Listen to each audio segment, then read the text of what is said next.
सभी को good morning. आज की जो क्लास रहने वाली है वो किसके बारे में है? डब्ल्यूबीसी के बारे में। किसके बारे में है? डब्ल्यूबीसी के बारे में। तो सभी साथियों को मेरा नमस्कार। मैं एम के सर विजन क्लासेज की तरफ से आपको साइंस का क्या दे रहा हूँ भाई, कंटेंट दे रहा हूँ और शानदार कंटेंट दे रहा हूँ। इसको अच्छे से नोट्स बनाएं और अच्छे से पढ़ें। तो देखिए आगे हम बात करते हैं किसके बारे में? डब्ल्यूबीसी के बारे में। किसके बारे में बात करते हैं? डब्ल्यूबीसी के बारे में। हमने पढ़ा है प्लाज्मा, पढ़ा है प्लाज्मा के बाद में हमने आरबीसी को, नेक्स्ट जो क्लास थी उसके बारे में हमने किसके बारे में पढ़ा था? आरबीसी के। अब हम किसके बारे में पढ़ रहे हैं? डब्ल्यूबीसी के बारे में। किसके बारे में पढ़ रहे हैं? डब्ल्यूबीसी के बारे में। तो देखिए डब्ल्यूबीसी का पूरा नाम क्या होता है? व्हाइट ब्लड सेल यानी श्वेत रक्त कणिकाएं। क्या नाम होता है? श्वेत रक्त कणिकाएं। और जो पीछे वाली थी वो क्या थी भाई? आरबीसी यानी कि लाल रक्त कणिकाएं। अब देखो कि इसका डब्ल्यूबीसी का जो उपनाम है वो क्या है? डब्ल्यूबीसी का उपनाम क्या है? डब्ल्यूबीसी का उपनाम क्या है? देखो आरबीसी का तो क्या था? इरिथ्रोसाइट। क्या था? इरिथ्रोसाइट। तो डब्ल्यूबीसी का क्या रहेगा? ल्यूकोसाइट। क्या रहेगा? ल्यूकोसाइट। ल्यूकोसाइट। देखो आरबीसी का क्या नाम था? उपनाम इरिथ्रोसाइट, जबकि डब्ल्यूबीसी का क्या नाम है? ल्यूकोसाइट। क्या नाम है? ल्यूकोसाइट। फिर देखते हैं कि इसके अंदर केंद्रक होता है या नहीं होता। देखिए केंद्रक, डब्ल्यूबीसी में केंद्रक उपस्थित होता है। डब्ल्यूबीसी में केंद्रक क्या होता है? उपस्थित होता है। उपस्थित होता है। अब देखो कि उपस्थित होता है किसमें? डब्ल्यूबीसी में तो केंद्रक उपस्थित होता है, जबकि किसमें? आरबीसी में केंद्रक उपस्थित नहीं होता है। फिर करते हैं कि जो डब्ल्यूबीसी है वो नष्ट कहाँ होती है? डब्ल्यूबीसी नष्ट कहाँ होती है? नष्ट कहाँ होती है? नष्ट कहाँ होती है? किसमें होती है भाई? आरबीसी किसमें हो रही थी? स्प्लीन यानी प्लीहा। किसमें हो रही थी? प्लीहा। तो ये भी किसमें होगी? स्प्लीन में यानी कि प्लीहा में। किसमें होगी? प्लीहा में। देखो हमने बात की डब्ल्यूबीसी का उपनाम क्या हो जाएगा? ल्यूकोसाइट। इसका इसमें केंद्रक होता है या नहीं होता? इसमें केंद्रक उपस्थित होता है। नष्ट कहाँ होती है? कौन? डब्ल्यूबीसी नष्ट कहाँ होती है? प्लिया यानी स्प्लीन में। फिर है कि डब्ल्यूबीसी का निर्माण कहाँ होता है? डब्ल्यूबीसी का निर्माण कहाँ होता है? निर्माण कहाँ होता है? किसमें होता है? आज जिसमें आरबीसी का हो रहा था उसी में इसका भी क्या होगा? निर्माण होगा। किसमें होगा भाई? लाल अस्थि मज्जा में। किसमें? लाल अस्थि मज्जा में। देखो पिछली क्लास में मैंने बताया था कि भ्रूण अवस्था में आरबीसी किसमें बढ़ रही थी? लीवर में। लेकिन इसमें देखो कि डब्ल्यूबीसी का निर्माण कहाँ होता है? लाल अस्थि मज्जा में। लाल अस्थि मज्जा में, रेड बोन मैरो जिसको बोलते हैं। तो निर्माण किसमें हो गया भाई? लाल अस्थि मज्जा में। नष्ट कहाँ होती है? प्लिया में। केंद्रक का होता है? केंद्रक होता है कि नहीं होता? उपस्थित होता है। और इसका उपनाम क्या हो जाएगा? ल्यूकोसाइट। क्या हो जाएगा? ल्यूकोसाइट। इसको बहुत बार पूछ लेता है कि डब्ल्यूबीसी का वैज्ञानिक नाम या फिर उपनाम क्या होता है? ल्यूकोसाइट। फिर देखो इनकी संख्या कितनी होती है। इनकी जो संख्या है डब्ल्यूबीसी की वो कितनी होती है? 7,000 से 11,000। कितनी होती है? 7,000 से 11,000। कितनी होती है? 7,000 से 11,000। संख्या में इनकी संख्या कितनी होगी? 7,000 से 11,000। कल हमने पढ़ा था कि जो आरबीसी थी उनकी संख्या कितनी थी? 50 लाख से 55 लाख। कितनी थी? 50 लाख से 55 लाख। फिर देखो कि इसकी कमी से रोग कौन सा होता है? किसकी? डब्ल्यूबीसी की कमी से, डब्ल्यूबीसी की कमी से रोग, और डब्ल्यूबीसी की अधिकता से रोग। डब्ल्यूबीसी की अधिकता से रोग।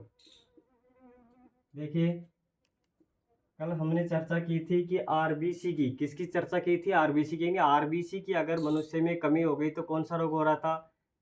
एनीमिया। कौन सा रोग हो रहा था? एनीमिया। यानी कि अगर यदि शरीर में आरबीसी की कमी हो जाती है तो एनीमिया रोग होता है। और उस अगर अधिकता है किसकी? आरबीसी की। अगर आरबीसी की अधिकता हो जाती है तो कौन सा रोग था? पॉलीसाइथीमिया। कौन सा रोग था? पॉलीसाइथीमिया। तो इसमें कौन सा हो जाएगा? देखो ल्यूकोपेनिया। किसकी? डब्ल्यूबीसी की कमी से कौन सा रोग हो जाएगा भाई? ल्यूकोपेनिया। कौन सा रोग होगा? ल्यूकोपेनिया।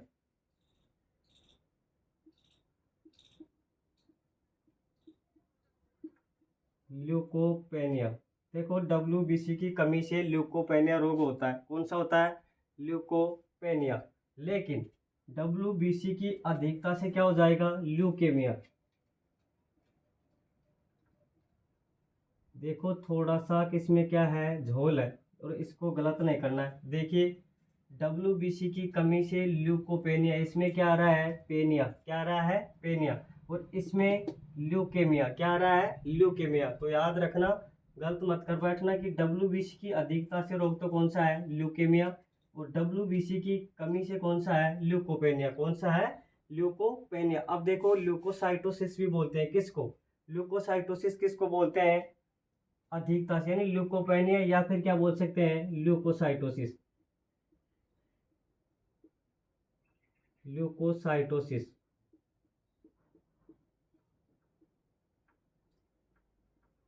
देखो भाई, WBC की कमी से रोग कौन सा है? ल्यूकोपेनिया।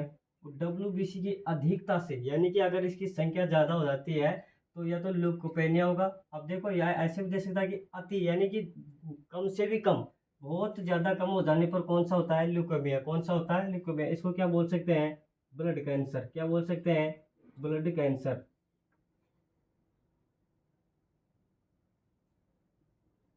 ब्लड कैंसर, यानी कि ल्यूकेमिया को क्या कहते हैं? Blood cancer. इसका मतलब क्या हो गया कि WBC की अति अधिकता हो जाए तो कौन सा हो जाएगा? ल्यूकोसाइटोसिस। कौन सा हो जाएगा? ल्यूकोसाइटोसिस। फिर है कि इसका आकार कितना होता है भाई? किसका? WBC का आकार। WBC का आकार कैसा होता है? WBC का आकार, सॉरी, कितना होता है? आकार कितना होता है? आकार कितना होता है? 10 से 12 क्या होता है? माइक्रोमीटर। देखो कल था, RBC का आकार कितना था? 7.5। कितना था? 7.5 माइक्रोमीटर। जबकि WBC का आकार कितना है? 10 से 12। कितना है? 10 से 12। 10 से 12 माइक्रोमीटर। कितना है? 10 से 12 माइक्रोमीटर। फिर है कि इसका कार्य क्या होता है? किसका? कि WBC का कार्य क्या होता है? देखिए WBC का जो कार्य है वो क्या है? रोग प्रतिरोधकता में वृद्धि। किसमें? रोग प्रतिरोधकता में, रोग प्रतिरोधकता में वृद्धि। देखो इसका मतलब क्या हुआ कि शरीर के अंदर अगर रोग होने की क्या हो रही है? पुष्टि हो रही है, तो उसको, जीवाणुओं को जो नष्ट करती है वो कौन है? WBC। कौन है? यानी जो रोगों से लड़ने की जो क्षमता पैदा करती है वो कौन करती है शरीर में? WBC। यानी कि शरीर में रोग प्रतिरोधकता में क्या कर देती है? वृद्धि। तो इसका ये क्या हो गया भाई? कार्य। क्या हो गया? कार्य। फिर इसके बारे में आगे चर्चा करते हैं। और कल कर रहे थे कि जैसे जैसे हम ऊंचाई पे जाते हैं तो RBC की संख्या तो क्या हो रही थी? बढ़ रही थी, लेकिन इसकी संख्या में क्या होगी? गिरावट। तो क्या बोलेंगे कि ऊंचाई पर जाने पर, ऊंचाई पर जाने पर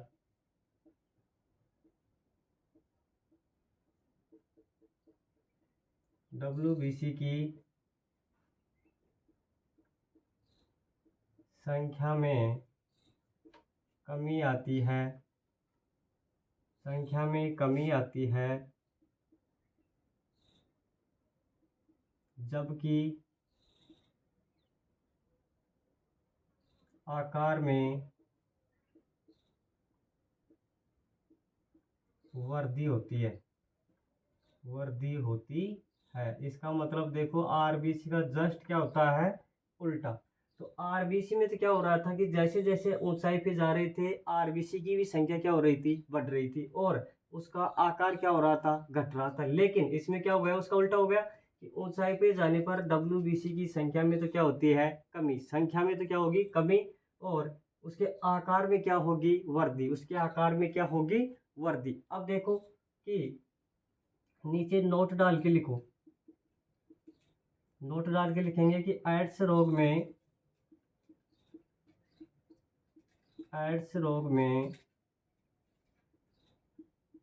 WBC की संख्या कम हो जाती है। एड्स रोग में WBC की संख्या कम हो जाती है। ध्यान देंगे इधर, एड्स रोग में WBC की संख्या में क्या हो जाती है, कमी। इसका मतलब कि अगर WBC की संख्या कम हो रही है तो एड्स रोग का क्या वो % है लगभग, क्या उसके लक्षण उसमें किसके हैं, एड्स रोग के क्या उसमें लक्षण है। अब देखो यहाँ तक दोबारा से इसको जल्दी से रिवीजन कर लो। इसका उपनाम क्या हो गया, ल्यूकोसाइट। केंद्रक उपस्थित होता है, नष्ट का होती है स्प्लीन यानी प्लिया में। निर्माण का होता है इसका लाल अस्थि मज्जा में। संख्या कितनी होती है, 7 से 11,000। WBC की कमी से रोग कौन सा होता है, ल्यूकोपेनिया। और WBC की अधिकता से कौन सा होता है, ल्यूकेमिया। देखो ल्यूकोपेनिया और ल्यूकेमिया में थोड़ा अंतर दिख रहा है। ल्यूकेमिया या फिर इसको क्या बोल सकते हैं, ल्यूकोसाइटोसिस। क्या बोल सकते हैं, ल्यूकोसाइटोसिस। फिर है WBC का आकार कितना होता है, 10 से 12 माइक्रोमीटर। इसका कार्य क्या होता है, फंक्शन क्या होता है, रोग प्रतिरोधकता में क्या करना, वृद्धि करना। फिर है कि ऊंचाई पे जाने पर WBC की संख्या में क्या होती है, कमी, जबकि इसका जो आकार होता है वो क्या हो जाता है भाई, बढ़ जाता है। फिर है एड्स रोग में WBC की संख्या क्या होती है, कम होती है। क्या होती है, कम होती है। फिर है देखिए अनेक किताबों में अनेक आंसर है कि इसका जीवन काल क्या भाई, जीवन जो काल होता है लगभग 5 से 7 दिन होता है। कितना होता है, 5 से 7 दिन। देखो आपको ऑप्शन कैसे मिलेगा वहां पे, WBC का जीवन काल होता है 5 से 10 दिन, 10 से 15 दिन, 15 से 20 दिन, 1 से 2 दिन। तो इसका मतलब इसके इर्द गिर्द जो आंसर रहेगा वो रहेगा क्या, या तो 2 से 5 देगा, 3 से 5 देगा, 5 से 7 देगा। यानी कि 10 से और 5 के मध्य में आपको क्या मिलेगा, इसका आंसर मिलेगा। या फिर ऐसे देगा 7 से 11 दिन, या फिर ऐसे भी दे सकता है कितना, 5 से 7 दिन या 7 से 11 दिन। देखो इन दोनों में से लगभग आंसर आ जाता है, या तो इसका जीवन काल 5 से 7 दिन या फिर 2 से 11 दिन। ये आपका क्या होता है, इसका जीवन काल होता है। अब देखो नेक्स्ट,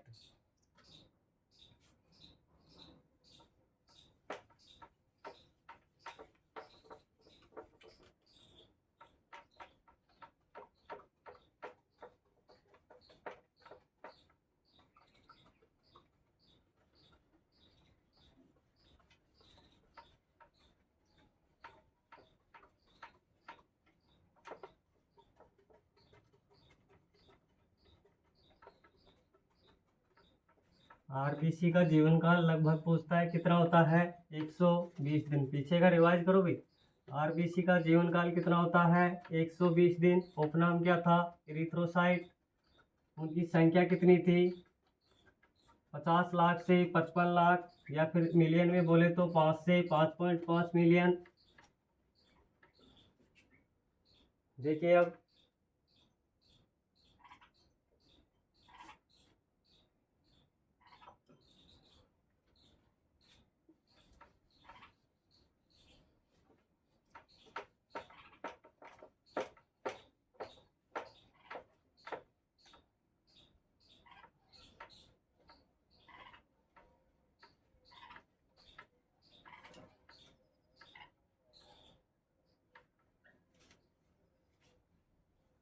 यहाँ पे थोड़ा सा ध्यान देने की बातें हैं भाई। देखो फिर हमने पढ़ा था कि WBC के क्या थे, प्रकार। क्या थे, प्रकार। देखो इधर अब अच्छे से,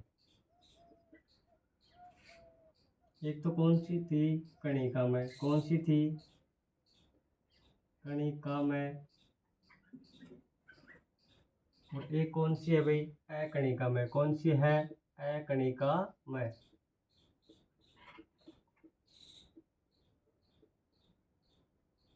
ठीक, देखिए ये तो कौन सी हो जाएगी, कणिका में। इसमें तो क्या होते हैं, कण होते हैं, लेकिन इसमें क्या नहीं होते हैं, कण नहीं होते हैं। इसमें कण नहीं होते हैं। इसका मतलब देखो इसमें लिख सकते हैं कि इसमें कण होते हैं, इसमें कण होते हैं, इसमें कण नहीं होते हैं। क्या, इसमें कण नहीं होते हैं।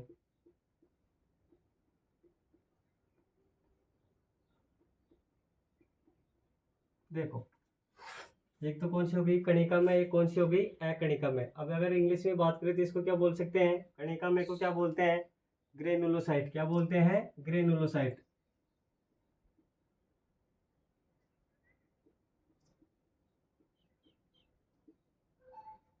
देखो कणिका में को तो क्या बोलते हैं, ग्रेनुलोसाइट। तो इसको क्या हो जाएगा, अग्रेनुलोसाइट। क्या हो जाएगा, अग्रेनुलोसाइट।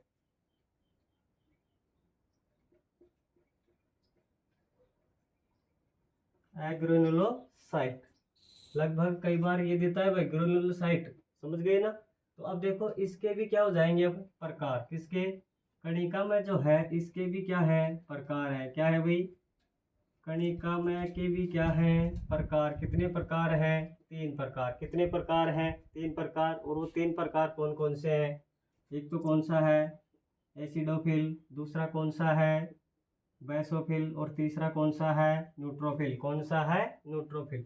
फिर है अकणिका में। क्या है, अकणिका में। और अकणिका में के कितने पार्ट होते हैं, 2 पार्ट होते हैं। पीछे लिखो चुके हैं कितने पार्ट हैं, 2 पार्ट है। कौन कौन से, एक तो कौन सा हो जाएगा मोनोसाइट, और दूसरा कौन सा हो जाएगा मोनोसाइट, और दूसरा कौन सा है भाई मोनोसाइट, और दूसरा कौन सा है लिम्फोसाइट। कौन सा है, लिम्फोसाइट। अब देखो इसको क्या बोलेंगे, एसिडोफिल,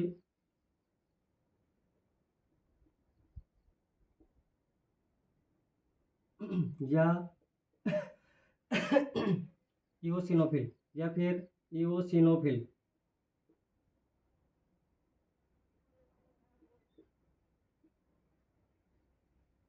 इओसिनोफिल।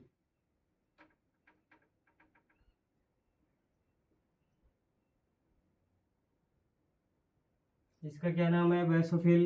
क्या है, बेसोफिल।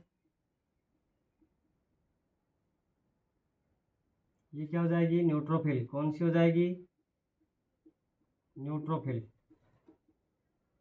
देखो एसिडोफिल या फिर इओसिनोफिल, बेसोफिल और न्यूट्रोफिल। ये क्या है, मोनोसाइट। कौन सी हो जाएगी, मोनोसाइट।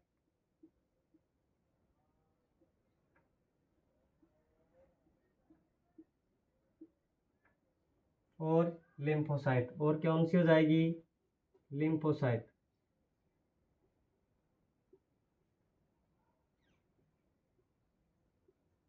लिम्फोसाइट। देखो इओसिनोफिल, बेसोफिल, न्यूट्रोफिल, मोनोसाइट और लिम्फोसाइट।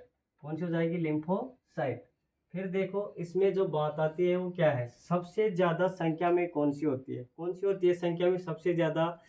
एक तो देखो नाम याद करो सबसे पहले तो, कणिका में ग्रेनुलोसाइट के कितने प्रकार है, 3। कौन कौन से, ई, बी और एन। कौन कौन से हैं, ई, बी और एन। ई का मतलब एसिडोफिल या इओसिनोफिल, बी का मतलब बेसोफिल, और एन का मतलब न्यूट्रोफिल। फिर है देखो अकणिका में, अकणिका में के कितने पार्ट हो जाएंगे, 2 पार्ट। कौन कौन से, मोनोसाइट, और दूसरा कौन सा है लिम्फोसाइट। कौन सा है, लिम्फोसाइट। वैसे लिम्फोसाइट के भी 2 हैं, कौन कौन से हो जाएंगे, बी लिम्फोसाइट और टी लिम्फोसाइट। कौन से हो जाएंगे, बी लिम्फोसाइट और टी लिम्फोसाइट। तो अब देखो कि इनमें सबसे ज्यादा संख्या में कौन सी होती है, इनमें संख्या में सबसे ज्यादा कौन सी होती है, तो ये लगभग कितनी होती है, 65 से 70% अकेली कौन होती है, न्यूट्रोफिल। कौन होती है, न्यूट्रोफिल। लगभग 60 से 65 आएगा, या फिर 65 से 70% अकेली कौन होती है, न्यूट्रोफिल। कितनी होती है, 65 से 70%। अब देखो सबसे ज्यादा संख्या में तो कौन हो गई, न्यूट्रोफिल। कौन हो गई, न्यूट्रोफिल। तो फिर सबसे कम कौन होती है, सबसे कम संख्या में कौन सी होती है, सबसे कम संख्या में कौन सी होती है, सबसे कम बेसोफिल। कौन सी होती है, बेसोफिल। सबसे कम संख्या में कौन सी होती है, बेसोफिल। कौन सी होती है, बेसोफिल। अब देखो इन सभी की हम क्या कर लेते हैं, एक एक का डिस्कस कर लेते हैं अच्छे तरीके से। तो देखो डब्ल्यूबीसी के प्रकार याद हो जाने चाहिए, कणिका में, अकणिका में acidophil, eosinophil, basophil, neutrophil, monocyte और लिम्फोसाइट। और इसके भी कितने हैं, 2 पार्ट हैं। कितने पार्ट हैं, 2 पार्ट हैं। कौन कौन से, बी लिम्फोसाइट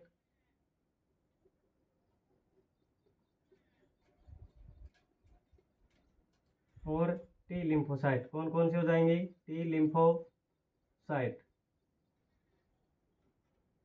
देखो लिम्फोसाइट के कितने हो गए? दो। कौन कौन से? बी और टी, बी और टी। तो अब देखो भाई, संख्या में तो सबसे ज़्यादा कौन होती है? न्यूट्रोफिल। यहाँ लिख लो, संख्या में सबसे ज़्यादा, संख्या में सबसे ज़्यादा। और ये क्या हो जाएगी? संख्या में, संख्या में सबसे कम। ये तो सिर्फ किसकी बात हो गई? संख्या की। ये तो किसकी बात हो गई? संख्या की। कि संख्या में सबसे कम तो कौन है? बैसोफिल। कौन है? बैसोफिल। और संख्या में सबसे ज्यादा कौन है? कौन है? न्यूट्रोफिल। कौन है? न्यूट्रोफिल। लेकिन अब आकार की बात जब करते हैं, किसकी बात करते हैं? आकार की। तो आकार में सबसे बड़ी कौन सी होती है? संख्या में तो ठीक है, न्यूट्रोफिल सबसे ज्यादा हो गई और बैसोफिल क्या हो गई? कम हो गई। लेकिन जब अब आकार की बात करें तो जो लिम्फोसाइट है, कौन? जो लिम्फोसाइट है वो क्या होती है? आकार में सबसे छोटी। क्या होती है? आकार में सबसे छोटी। आकार में सबसे, आकार में सबसे छोटी होती है एक बड़ी। भाई आकार में सबसे छोटी होती है एक बड़ी। कौन सी? लिम्फोसाइट। कौन सी है? लिम्फोसाइट। तो लिम्फोसाइट आकार में सबसे क्या होती है? छोटी। क्या होती है? छोटी। आकार में सबसे छोटी कौन सी होती है? लिम्फोसाइट। तो सबसे बड़ी कौन हो जाएगी? मोनोसाइट। कौन हो जाएगी? मोनोसाइट। इसका मतलब आकार में सबसे बड़ी कौन होगी? मोनोसाइट।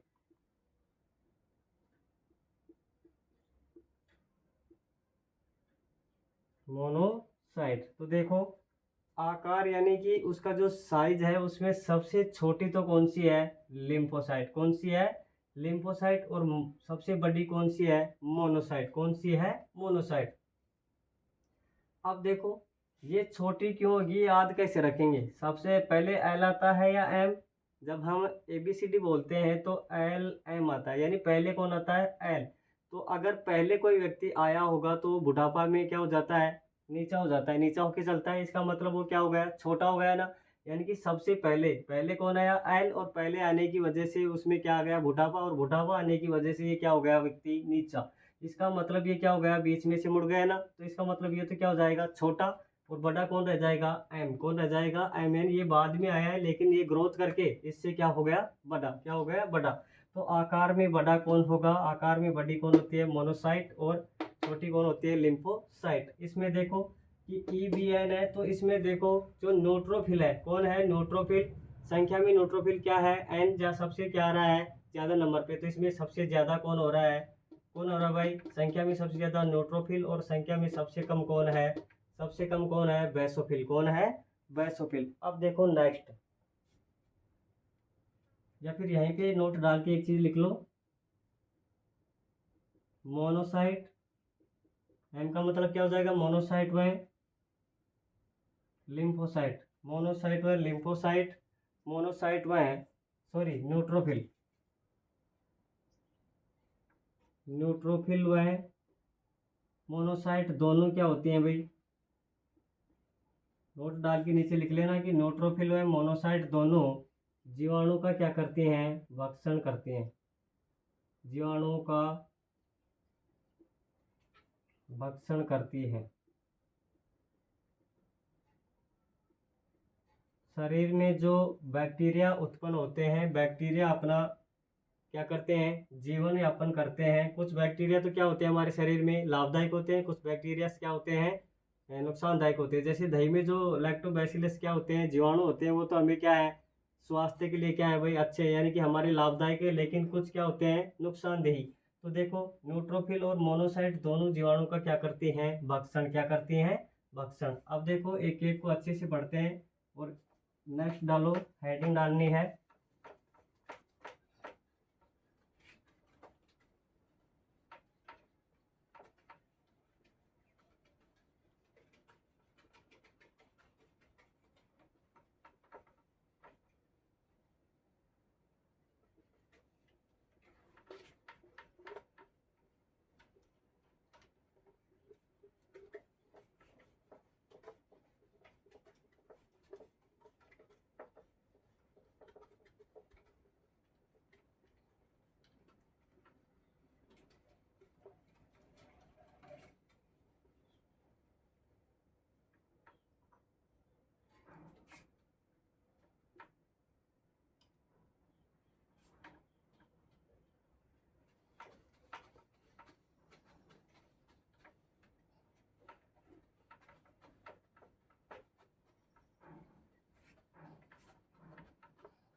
रिवाइज साथ साथ करते रहना भाई। देखो क्लासों का लेने से मतलब नहीं है, और अच्छे से नोट्सों को बनाना। और किसी भाई से या फिर कोई आपके आसपास कोई अगर कोई कोर्स ले रखा है कहीं से, तो उससे कंपैरिजन करना, मिलाना कि कम अपना है या फिर उसका है, और कितना कम है भी। तो देखो अब हमने अभी अभी चर्चा कर ली कणिका में और अकणिका में।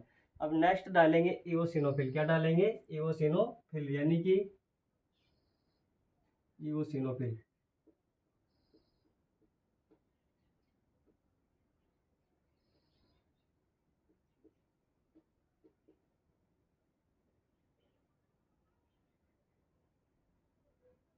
इओसिनोफिल या फिर क्या बोलेंगे इसको, या एसिडोफिल।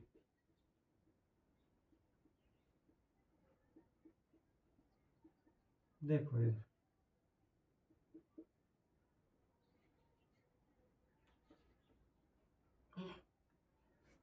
इओसिनोफिल या फिर इसका क्या नाम है, एसिडोफिल। क्या है? एसिडोफिल। सबसे पहले दिमाग में ये क्लिक हो जाना चाहिए कि ये प्रकार किसका है, कणिका में किसका है, कणिका में का, यानी कि कणिका में उसको इंग्लिश में क्या बोल रहे थे, ग्रेन्युलोसाइट। क्या बोल रहे थे? ग्रेन्युलोसाइट। तो अब देखो इसका कार्य क्या होता है भाई, इओसिनोफिल का कार्य, मेन बात है इसके कार्य की, क्या होती है कि इओसिनोफिल का जो कार्य है वो क्या है। इओसिनोफिल का कार्य क्या है? एलर्जी क्रियाओं का क्या करना, नियंत्रण। क्या करना? नियंत्रण। एलर्जी क्रियाओं का, एलर्जी क्रियाओं का क्या करना, नियंत्रण। क्या करना? नियंत्रण। यानी कि जो एलर्जी क्रियाओं में जो नियंत्रण होता है वो कौन करती है? इओसिनोफिल। एनर्जी क्रियाओं में, एलर्जी क्रियाओं का, एलर्जी क्रियाओं में नियंत्रण, जो एलर्जी को जो बढ़ाने का काम होता है ना, यानी कि जो कवक यानी कि जो फफूंद होते हैं उनको क्या करती है, रोकती है। कौन रोकती है? इओसिनोफिल। कौन रोकती है भाई? इओसिनोफिल। तो इसका मतलब क्या होगा, ये इसका क्या करती है, नियंत्रण। फिर है कि इसमें जो केंद्रक होता है वो कैसा होता है, इसमें जो केंद्रक होता है वो किस प्रकार का होता है, किसमें, इओसिनोफिल में जो केंद्रक होता है वो कैसा होता है, द्विपिंडकीय। कैसा होता है? द्विपिंडकीय।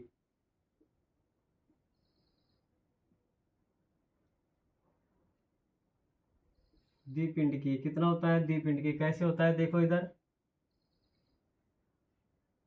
ऐसे होता है। दो पिंड होते हैं। कितने पिंड होते हैं? दो।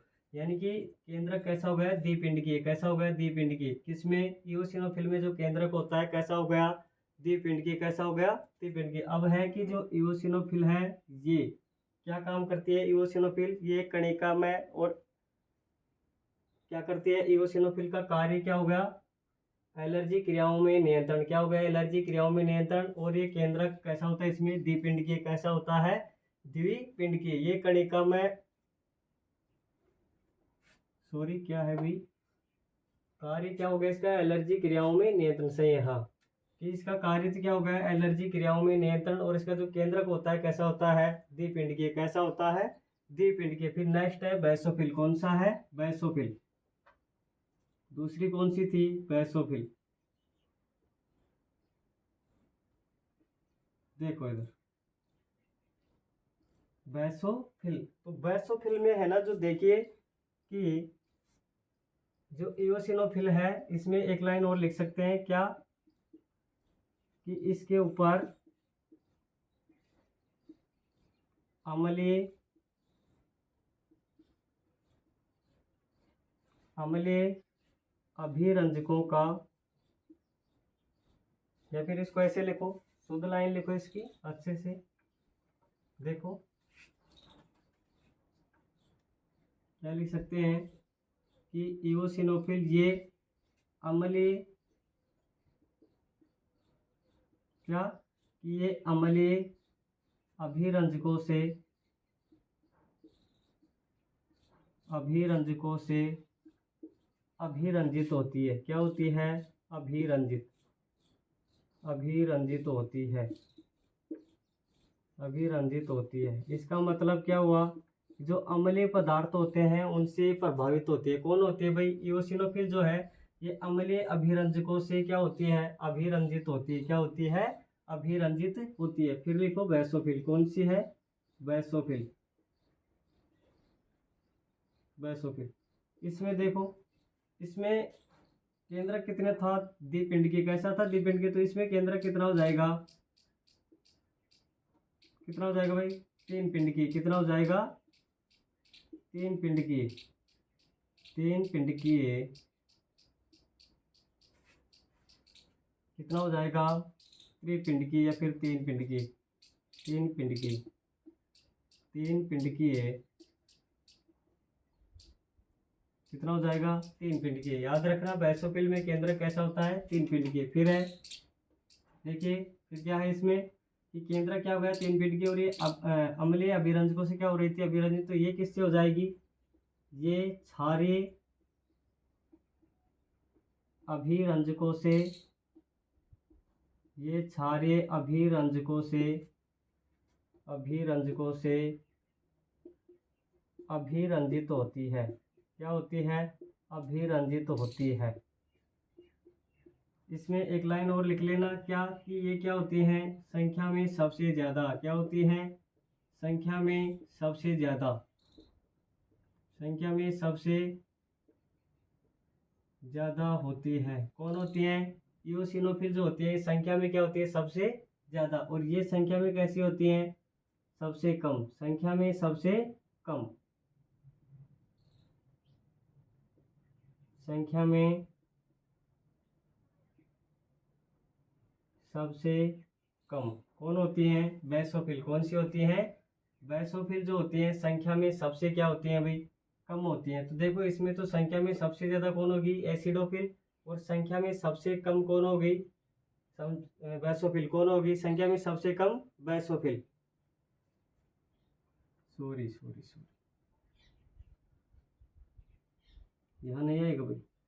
देखो कार्य, इसका कार्य लिखो, मत लिखना इसको। इओसिनोफिल कार्य एलर्जी क्रियाओं में नियंत्रण, और इसका केंद्रक द्विपिंड के होता है, ये अम्लीय अभिरंजकों से क्या होती है, अभिरंजित। वैसोफिल केंद्रक 3 पिंड के होता है, ये क्षारीय अभिरंजकों से अभिरंजित होती है, संख्या में क्या होती है, सबसे कम, क्या होती है, सबसे कम।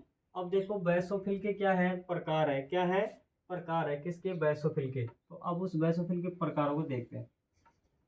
देखो बैसोफिल के भी कितने प्रकार होते हैं, कितने होते हैं भाई, कमेंट में डालो कितने होते हैं, बैसोफिल के प्रकार कितने होते हैं।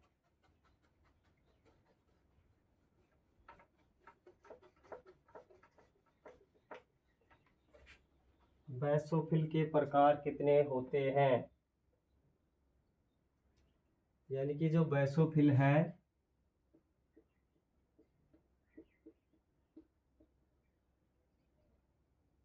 बैसोफिल से 3 पदार्थों का, 3 पदार्थों का स्त्रवण होता है, क्या होता है, स्त्रवण होता है, 3 पदार्थों का क्या होता है, स्त्रवण। अब देखो पहला तो कौन सा हो जाएगा, 3 पदार्थ कौन कौन से होते हैं, एक तो हो जाएगा हिपेरिन, क्या हो जाएगा, हिपेरिन।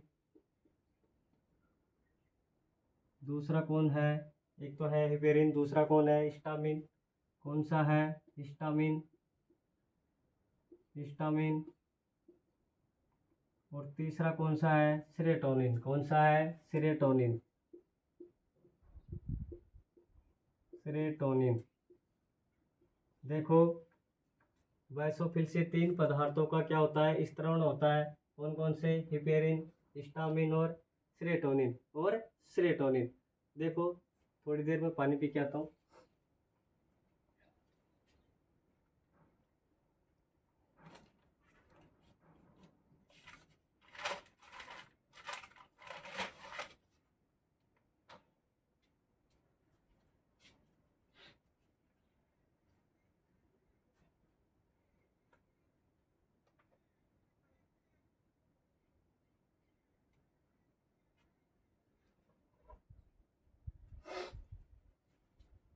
देखो अब इसका तो क्या हो जाएगा, इसका कार्य लिखो, इसका हिपेरिन जो प्रोटीन होती है, कौन होती है, हिपेरिन प्रोटीन होती है। अब इस प्रोटीन का काम क्या होता है, शरीर में क्या होता है, रक्त को तरल अवस्था में रखना, किसको, रक्त को जमने ना देना, या फिर क्या लिख सकते हैं, रक्त को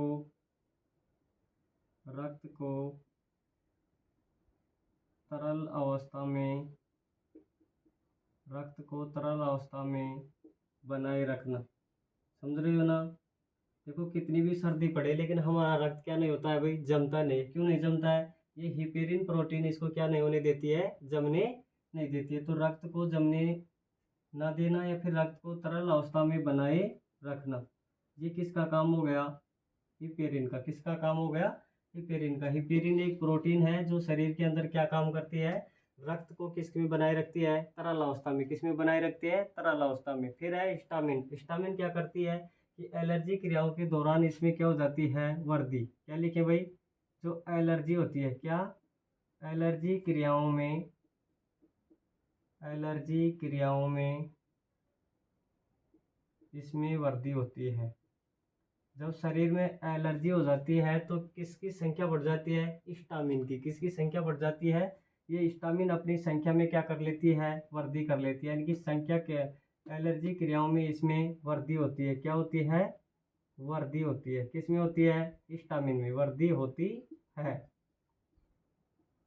दोबारा से देखो, अगर शरीर में रक्त को तरल अवस्था में बनाए रखना है तो कौन है, हिपेरिन। और हिस्टामिन का क्या काम है, एलर्जी क्रियाओं में इसमें वृद्धि होती है। यानी एलर्जी अगर शरीर में हो जाती है तो हिस्टामिन के जो होती है उसमें क्या हो जाती है, वृद्धि हो जाती है। क्या हो जाती है, एलर्जी क्रियाओं में इसमें वृद्धि होती है। अब है सेरोटोनिन। क्या है, सेरोटोनिन। तो सेरोटोनिन का काम क्या होता है भाई, रक्त नलिकाओं में संकुचन बनाए रखना। किसमें, रक्त नलिकाओं में, रक्त नलिकाओं में, रक्त नलिकाओं में संकुचन, रक्त नलिकाओं में संकुचन क्या करना, संकुचन का कार्य करना, संकुचन का कार्य करना। किसमें, देखो सेरोटोनिन का काम है रक्त नलिकाओं में संकुचन का कार्य करना। किसका कार्य करना, संकुचन का कार्य करना। तो तीनों को क्या हो गया, फंक्शन हो गया। कौन कौन सा, हिपेरिन तो क्या करती है, रक्त को जमने नहीं देती है। हिस्टामिन क्या होती है, एलर्जी क्रियाओं में वृद्धि कर लेती है। और जो सेरोटोनिन है ये क्या करती है, जो रक्त नलिकाएं आपको बताया था कौन कौन सी होती है, धमनी और शिरा, समझ गए ना, आर्टरीज और वेन्स। उसमें क्या क्या करते हैं, संकुचन। क्या करती है, संकुचन। यानी उनको सिकुड़ने का काम कौन करती है, सेरोटोनिन। कौन करती है, सेरोटोनिन। अब नेक्स्ट पढ़ते हैं किसको, न्यूट्रोफिल को। किसको देखते हैं, न्यूट्रोफिल को। नेक्स्ट देखो न्यूट्रोफिल को क्या करते हैं, देखते हैं। इयोसिनोफिल बेसोफिल दोनों क्या हो गई, कंप्लीट। अब किसको देखना है, न्यूट्रोफिल को। किसको देखना है, न्यूट्रोफिल को। वहां पे अगर किसी ने गलती से लिख लिया हो इयोसिनोफिल सबसे ज्यादा होती है संख्या में, तो सॉरी भाई वो नहीं होती है। कौन होती है, न्यूट्रोफिल होती है। कौन होती है, न्यूट्रोफिल। अगर किसी ने गलती बस उतार भी लिया हो तो वहां से काट देना। किसको, इयोसिनोफिल नहीं होती है संख्या में ज्यादा।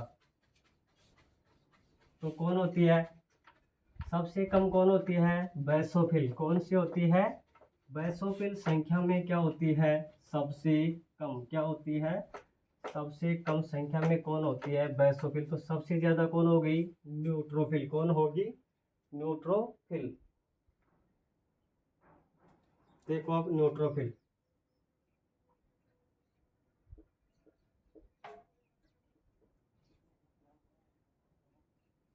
न्यूट्रोफिल। सबसे पहली लाइन क्या है, संख्या में सबसे ज्यादा, संख्या में सबसे ज्यादा कौन है, न्यूट्रोफिल। न्यूट्रोफिल संख्या में क्या है, सबसे ज्यादा। क्या है भाई, संख्या में सबसे ज्यादा। फिर है कि केंद्रक। क्या है, केंद्रक कितने पिंड होता है, बहुपिंडकीय होता है। कैसा होता है, केंद्रक बहुपिंडकीय होता है। केंद्रक जो होता है बहुपिंडकीय होता है। देखो संख्या में सबसे ज्यादा केंद्रक बहुपिंडकीय होता है। देखो इओसिनोफिल में दो पिंडकीय था, बेसोफिल में त्रिपिंडकीय था, लेकिन न्यूट्रोफिल में बहुविखंडीय, बहुत सारे क्या हो जाते हैं, विखंडन हो जाते हैं। क्या हो जाते हैं, विखंडन। और क्या लिखे थे, देखो कि वो अम्लीय से कौन सी अभिरंजित हो रही थी, इओसिनोफिल। और क्षार से कौन हो रहा था, बेसोफिल। लेकिन ये दोनों से क्या नहीं होता, यानी अम्ल व क्षार से, अम्ल व क्षार के अभिरंजकों से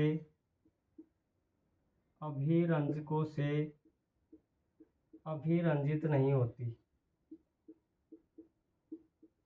अभिरंजित नहीं होती। कौन? न्यूट्रोफिल नहीं होती। देखो, अम्ल व क्षार के अभिरंजकों से अभिरंजित नहीं होती। कौन नहीं होती? न्यूट्रोफिल। कौन नहीं होती भाई? न्यूट्रोफिल। लेकिन अम्ल से कौन हो रही थी? इओसिनोफिल या फिर एसिडोफिल। और क्षार से कौन हो रही थी? बैसोफिल। कौन हो रही थी? बैसोफिल। इओसिनोफिल 3 पिंड की थी, बैसोफिल 2 पिंड के था, और इओसिनोफिल 2 पिंड के, और बैसोफिल कितना पिंड के था? 3 पिंड के। जबकि ये क्या होती है? बहुपिंड की होती है। क्या होती है?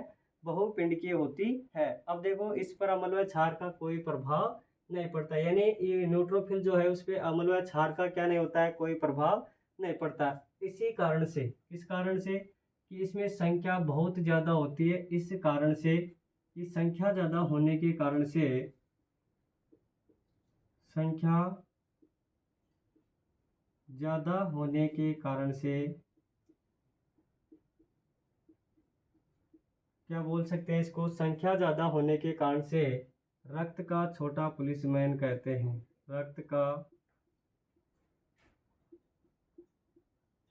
छोटा पुलिसमैन, रक्त का छोटा पुलिसमैन कहते हैं। किसको कहते हैं भाई? रक्त का छोटा पुलिसमैन कहते हैं। किसको? न्यूट्रोफिल को। क्या कहते हैं? कि संख्या इसकी सबसे ज़्यादा होने की वजह से इसको क्या बोलते हैं? रक्त का छोटा पुलिसमैन कहते हैं। किसको कहते हैं? न्यूट्रोफिल को। नोट डाल के लिखेंगे, न्यूट्रोफिल। न्यूट्रोफिल जीवाणु का, न्यूट्रोफिल जीवाणु का क्या करती है? भक्षण। जीवाणु का क्या करती है? भक्षण करती है। पीछे लिखवा चुका हूँ, मोनोसाइट व न्यूट्रोफिल दोनों क्या करती है? जीवाणु का भक्षण। तो न्यूट्रोफिल जीवाणु का क्या करती है? भक्षण करती है। याद रखना, न्यूट्रोफिल जीवाणु का क्या करती है? भक्षण करती है। फिर देखो कि जो न्यूट्रोफिल है, कौन? जो न्यूट्रोफिल है ये मवाद कोशिकाओं पर, किस पर? मवाद कोशिकाओं के ऊपर क्या करते हैं? जो मवाद वाला जो क्षेत्र होता है, क्या होता है भाई? मवाद वाला जो क्षेत्र होता है उस पर ज़्यादा सक्रिय हो जाती है। मवाद वाले क्षेत्र पर, मवाद वाले क्षेत्र पर ज़्यादा सक्रिय हो जाती है। मवाद वाले क्षेत्र पर ज़्यादा सक्रिय हो जाती हैं, ज़्यादा सक्रिय हो जाती हैं। बहुत अच्छा क्वेश्चन बनता है कि मवाद वाले क्षेत्र पर कौन सी WBC का प्रकार सक्रिय हो जाता है? मवाद वाले क्षेत्र पर कौन हो जाता है? न्यूट्रोफिल। कौन हो जाता है? न्यूट्रोफिल क्या हो जाता है? ज़्यादा सक्रिय हो जाता है। देखो फिर कि इसमें, किसमें? न्यूट्रोफिल में, इसमें न्यूट्रोफिल में क्या पाया जाता है? केशिका प्रासरण। क्या पाया जाता है? केशिका प्रासरण। केशिका पारण, सॉरी प्रासरण नहीं, केशिका पारण, केशिका पारण की क्षमता होती है। किसमें? न्यूट्रोफिल में केशिका पारण की क्षमता होती है। प्रासरण नहीं है, फिर से बोल रहा हूँ, पारण है। क्या है? केशिका पारण। केशिका पारण की क्या होती है? क्षमता होती है। किसमें होती है? न्यूट्रोफिल में किसकी क्षमता होती है? केशिका पारण की क्या होती है? क्षमता। अब बात आती है कि केशिका पारण क्या होता है? केशिका पारण क्या होता है? देखो, केशिका पारण क्या होता है कि वह एक अवस्था, यानी रक्त के विपरीत अगर इसको क्या दिख जाए, कोई जीवाणु बैक्टीरिया दिख जाए, तो उससे लड़ने की क्या होती है? इसमें क्षमता होती है। क्या होती है? क्षमता होती है। यानी रक्त के प्रवाह के विपरीत क्या लिखें? रक्त के प्रवाह के विपरीत, रक्त के प्रवाह के विपरीत, रक्त के प्रवाह के विपरीत जीवाणु को नष्ट करने की, जीवाणु को नष्ट करने की क्या होती है? इसमें क्षमता होती है। क्या होती है? क्षमता होती है। जीवाणु को नष्ट करने की क्या होती है? क्षमता होती है। और इसी को क्या कहते हैं? केशिका पारण, क्या कहते हैं? केशिका पारण। तो यार देखो, दो दो चीजें बन गई, कौन कौन सी? मवाद वाले क्षेत्र पर ज्यादा सक्रिय कौन हो जाते हैं? न्यूट्रोफिल। और इसमें किसकी क्षमता होती है? केशिका पारण की क्या होती है? क्षमता। तो केशिका पारण क्या होता है कि रक्त अगर इधर से इधर फ्लो हो रहा है, कौन?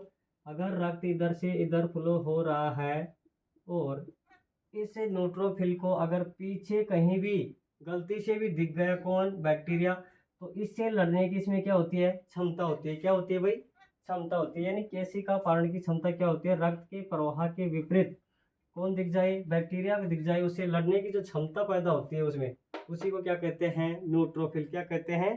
न्यूट्रोफिल। हमने देखा कि इसके अंदर जो केंद्रक है बहुपिंडकीय होता है। कैसा होता है?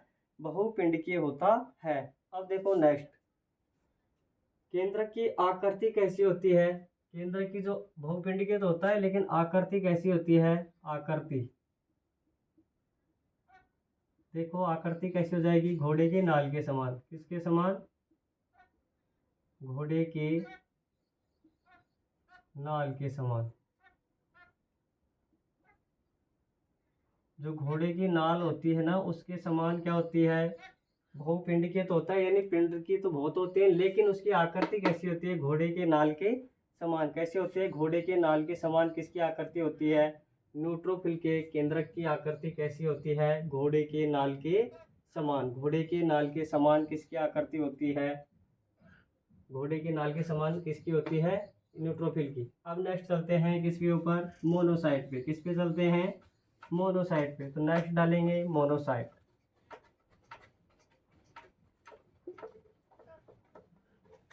नेक्स्ट कौन सा हो जाएगा? मोनोसाइट।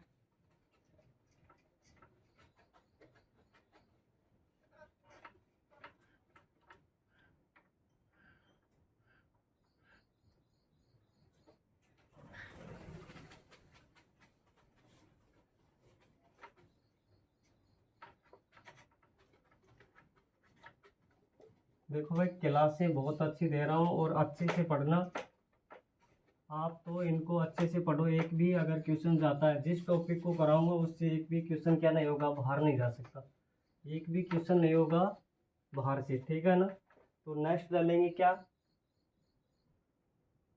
मोनोसाइट। क्या है? मोनोसाइट।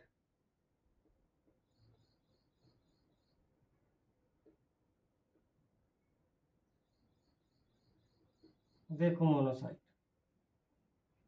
इसमें मैट्रोफेजेज की क्या होती है?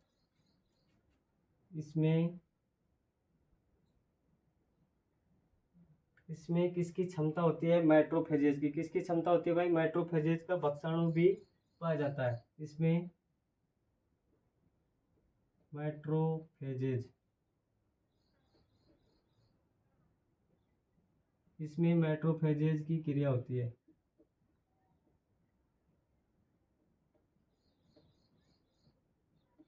अभी मैट्रोफेजेज क्या है? वही है क्या? जीवाणुओं को भक्षण। जीवाणुओं का भक्षण। किसका भक्षण? जीवाणुओं का भक्षण। जो मैट्रोफेजेज की क्रिया होती है किसमें? मोनोसाइट में। पीछे पढ़ चुके हैं। न्यूट्रोफिल भी क्या करती है? जीवाणु का भक्षण। और कौन करती है? मोनोसाइट भी क्या करती है? जीवाणु का भक्षण। तो देखो, इसमें भी जीवाणु की भक्षण करने की, मैट्रोफेजेज का अर्थ क्या होगा? जीवाणु को भक्षण करने की प्रवृत्ति, प्रवृत्ति होती है। फिर देखो क्या है? मोनोसाइट ये सबसे बड़ी क्या होती है? मोनोसाइट सबसे बड़ी डब्ल्यूबीसी होती है। सबसे बड़ी आकार में होती है। सॉरी, इसको ऐसे लिखो, आकार में सबसे बड़ी होती है। आकार में सबसे बड़ी डब्ल्यूबीसी होती है। कौन? मोनोसाइट। कौन होती है? मोनोसाइट। आकार में सबसे बड़ी डब्ल्यूबीसी होती है। कौन होती है? मोनोसाइट। क्या होती है? सबसे बड़ी, आकार में सबसे बड़ी होती है। और बड़ी होने की वजह से होती है, इसी कारण, इसी कारण इसे, इसी कारण इसे रक्त का बड़ा पुलिसमैन कहते हैं। क्या कहते हैं? बड़ा पुलिसमैन कहते हैं। देखो जस्ट पीछे न्यूट्रोफिल में संख्या बहुत ज़्यादा थी, इस कारण से उसको तो क्या कह रहे थे, छोटा पुलिसमैन। और इसमें क्या है, इसका आकार बड़ा है, इस कारण से इसको रक्त का बड़ा पुलिसमैन कहते हैं। बड़ा पुलिसमैन कहते हैं किसको, मोनोसाइट को क्या कहते हैं, बड़ा पुलिसमैन कहते हैं। किसको कहते हैं, मोनोसाइट को क्या कहते हैं भाई, रक्त का बड़ा पुलिसमैन कहते हैं। इसके केंद्रक की आकृति कैसी होती है, किडनी के समान। क्या लिखेंगे, केंद्रक की आकृति, केंद्रक की आकृति, केंद्रक की आकृति किडनी के समान होती है, किडनी के समान होती है, किडनी के समान होती है। देखो जस्ट पीछे वाला तो क्या था, घोड़े के नाल के समान किसकी थी, न्यूट्रोफिल की। बोलना नहीं है, घोड़े के नाल के समान किसकी थी, न्यूट्रोफिल की। जबकि केंद्रक की आकृति किडनी के समान होती है। जैसे ये क्या है, क्या है ये, मोनोसाइट है। कौन है, मोनोसाइट है। लेकिन इसमें जो केंद्रक होगा वो कैसा होगा, किडनी के समान होगा। यानी ये तो क्या है, मोनोसाइट। ये तो कौन है, मोनोसाइट। लेकिन ये क्या हो जाएगा, इसका केंद्रक क्या हो जाएगा, केंद्रक कैसा होगा, किडनी के समान। किसके समान, किडनी के समान। कौन होगा, जो इसका केंद्रक है वो कैसा होगा, किडनी के समान। अब देखो नेक्स्ट, इसमें इतना ही था। मोनोसाइट में क्या है कि इसमें मैट्रोफेजेज की क्रिया होती है, यानी जीवाणु को भक्षण करने की क्या होती है, प्रवृत्ति होती है। आकार में सबसे बड़ी डब्ल्यूबीसी होती है, इसलिए इसे रक्त का बड़ा पुलिसमैन कहते हैं। केंद्रक की जो आकृति होती है किडनी के समान होती है। नेक्स्ट देखें,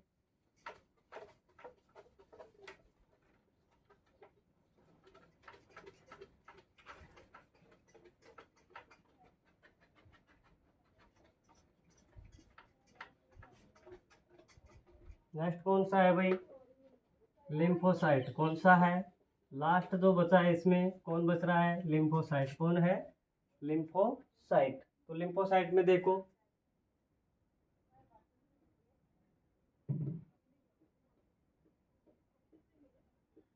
लिम्फोसाइट, देखो ये लिम्फोसाइट जो होती है क्या करती है, एंटीबॉडी का निर्माण करती है। किसका निर्माण करती है, एंटीबॉडी का निर्माण करती है। तो क्या लिखे इसमें, प्रतिरक्षा। क्या बोले, एंटीबॉडी को क्या बोलेंगे, प्रतिरक्षा। यानी कि ये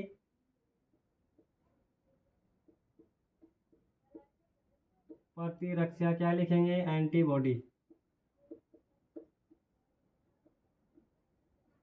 एंटीबॉडी का निर्माण करती है।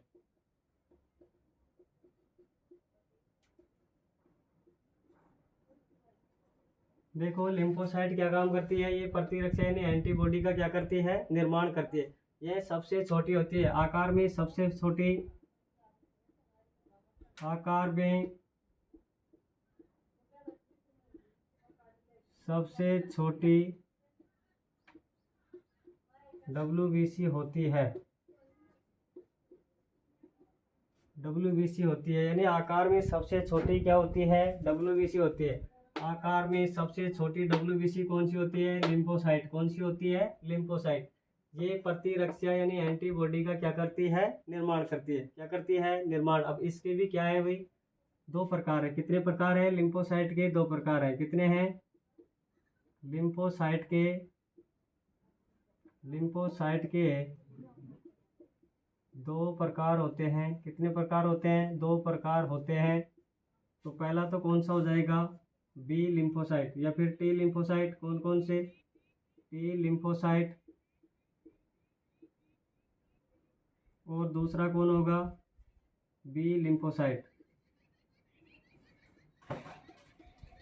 B lymphocyte. देखो एक होता है टी लिम्फोसाइट, एक कौन सा होता है, बी लिम्फोसाइट। अब तो इसका काम क्या होगा, अब देखिए ढंग से, इसको इधर ही लिख लो, बी लिम्फोसाइट को, बी लिम्फोसाइट। देखो इस बी लिम्फोसाइट का निर्माण कहाँ होता है, बी लिम्फोसाइट का निर्माण कहाँ होता है, लाल अस्थि मज्जा में। किसमें होता है, लाल अस्थि मज्जा में, लाल अस्थि मज्जा में, लाल अस्थि मज्जा में। इसका भी निर्माण कहाँ होगा, निर्माण तो इसका भी कहाँ होगा, लाल अस्थि मज्जा में।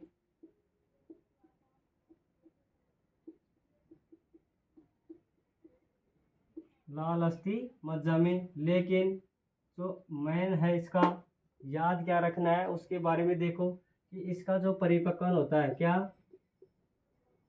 परिपक्वन, इसका बी लिम्फोसाइट का जो परिपक्वन होता है वो किसमें होता है, किसमें होता है भाई, अस्थि मज्जा में होता है। किसमें होता है, अस्थि मज्जा में ही होता है। क्या लिख देंगे, अस्थि मज्जा में। देखो बी लिम्फोसाइट का दोनों ही कार्य किसमें हो रहा है, लाल अस्थि मज्जा में या फिर अस्थि मज्जा में। क्या बोल सकते हैं, लाल अस्थि मज्जा या फिर अस्थि मज्जा। तो बी लिम्फोसाइट में तो याद रखने लायक है ही नहीं। लेकिन जो टी लिम्फोसाइट है इसका परिपक्वन किसमें होता है, ये याद करो, इसको कर लो मोस्ट। परिपक्वन किसमें होगा, थाइमस ग्रंथि में। किसमें होगा, थाइमस ग्रंथि में। ठीक है ना। देखो टी लिम्फोसाइट का परिपक्वन किसमें होता है, थाइमस ग्रंथि में। ये क्वेश्चन लगभग यहाँ से पूछ लेता है। देखो लिम्फोसाइट से क्वेश्चन पूछेगा या तो ये पूछेगा कि एंटीबॉडी का निर्माण कौन करती है, लिम्फोसाइट कौन करती है। लिम्फोसाइट आकार में सबसे छोटी डब्ल्यूबीसी कौन सी होती है, लिम्फोसाइट। टी लिम्फोसाइट का परिपक्वन कहाँ होता है, थाइमस ग्रंथि में। किसमें होता है, थाइमस ग्रंथि में। तो ये आपका क्या होता है भाई, डब्ल्यूबीसी आपकी क्या होती है, लगभग पूरी होती है। या फिर इसमें और लिखना चाहो तो वो क्या लिख सकते हो, देखो जो टी लिम्फोसाइट है, टी लिम्फोसाइट को ट्रेनिंग पॉइंट कहते हैं। क्या कहते हैं, टी ट्रेनिंग पॉइंट, थाइमस ग्रंथि का ट्रेनिंग पॉइंट। टी लिम्फोसाइट को थाइमस ग्रंथि का ट्रेनिंग पॉइंट कहते हैं। यानी थाइमस ग्रंथि को टी लिम्फोसाइट का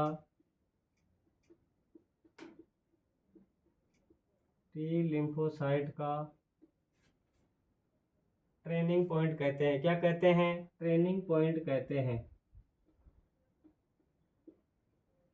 ट्रेनिंग पॉइंट कहते हैं।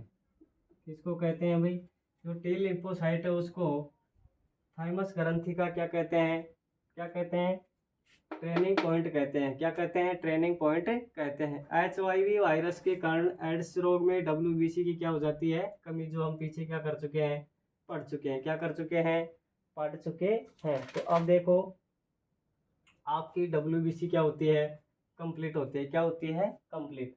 तो अगर क्लास आपको अच्छे से लगे, अगर क्लास अच्छी लगे तो दोस्तों को भी बताओ और इसको क्या करो, लाइक और सब्सक्राइब करो। कल हम किसकी चर्चा करते हैं, प्लेटलेट्स की। किसकी करते हैं, प्लेटलेट्स की। देखो आपको नोट्स अच्छे तरीके से सुचारू रूप से बनाने हैं। हाँ ये है कि इसमें अगर कोई गलती होती है तो कमेंट में ज़रूर आपको बताना है। Thank you.